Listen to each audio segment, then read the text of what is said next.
Talked about the next phase of growth. You're implying that there's like a new phase that you have to undergo and the growth that's happened, but the next phase. How do you see that? You know, you've been successful. You're the third largest in something you said, right? So in the cryptocurrency or whatever that stuff that people is, you know, it's not Bitcoin that the underworld uses. You do legitimate stuff. So it's all. You're doing great. Third largest in that, right? Basically.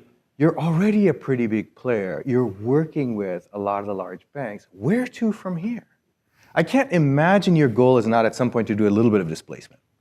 Yeah, so I mean, I think that I wouldn't say disruption, but it's like reshuffling of the world order a little bit. So maybe not the Citibanks and the HSBCs, but maybe now we can take Wells Fargo and Bank of America and help them compete with those, you know, larger companies. But listen, like some days I wake up and I'm like, wow, we've come so far. And some days I wake up and I'm like, we're sort of fucked. And so. But that's exactly how I feel. So that's what we agree. There's a common theme, you know? So yeah. Because, you know, at the end of the day, like, you know, we're in an environment where regulation is so important. And our biggest risk, and I think with Wells Fargo probably similar, is regulation. Yeah. And so, you know, we are building out a very big regulatory team, and we're making sure that we're going around the world and making sure that you know, for the next 1,000 customers that we want to bring on, which we think we can do in the next 2 years. Yeah. That regulation is not going to be an issue. This is so new and so scary for so many different countries that it's almost like taking a conservative approach with you know, cryptocurrencies and digital assets. And so I think that's like one aspect of it. The sad part of this whole thing is that when you're building a company and you're building a startup and you're going from like, you know, 5 people to now 300, one thing to consider is that the world in Silicon Valley works on 4-year vests. So basically you get 4 years to build a product. Guess what? If you're in fintech, 4 years is you're just getting started. And so now the problem with Ripple a little bit is that now we have people that are in their 4th year.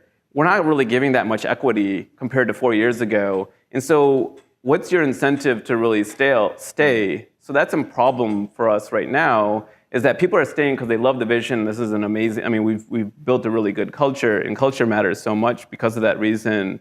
But this 4-year vest that Silicon Valley has become so attached to is a problem for, I think, fintechs. So I think that's one thing we're grappling with. On the flip side, the people you hired 4 years ago sometimes do not scale with your company. And so if you look at our leadership team at Ripple, there's only 2 of us left from the original leadership team, just because it's the same people that you needed when you were 0 to like 50 are different than 50 to, you know, 300 people, and now you need different folks from 300 to you know, 1,000. And guess what? Like when we were 5 years ago hiring for blockchain and cryptocurrencies, like who's crazy enough to join this company? You got to explain digital assets. You got this Mt. Gox thing going. Then you got to convince them that Ripple's, you know, the company to join. That's different now. And blockchain's sort of hot. Like it was in the Wharton magazine. It's really hot. And so now we're able to like pull people, senior leaders out of Facebook. We're able to, you know, get really high quality. Not that I wasn't high quality, but we're able to get better quality now.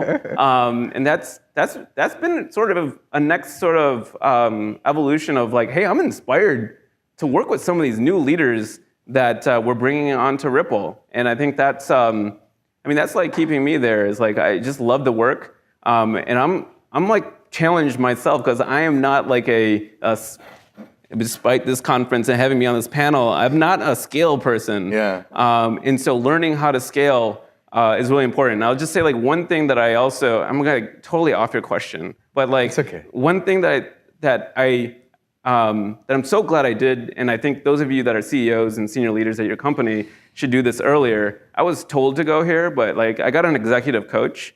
I didn't get one. I was told to get one, but you know, it has been transformational for me, because what you don't realize is that when you're a startup of 10 people, you can just say, "Hey, Johnny," or "Hey, Beth," and you can talk through things. But now when you're 6 or 7 locations around the world, your communication style, especially as a product leader, has to evolve, and you need to develop those skills. And so I got a coach, which has also turned into a therapist for me, but has been transformational. And so every 18 months I renew with her, and I know Wharton has a whole list of coaches that you can get as well that they can refer you to. But that's been, just scaling yourself has been something, if you want to stick through this journey, I've had to evolve my skills as well.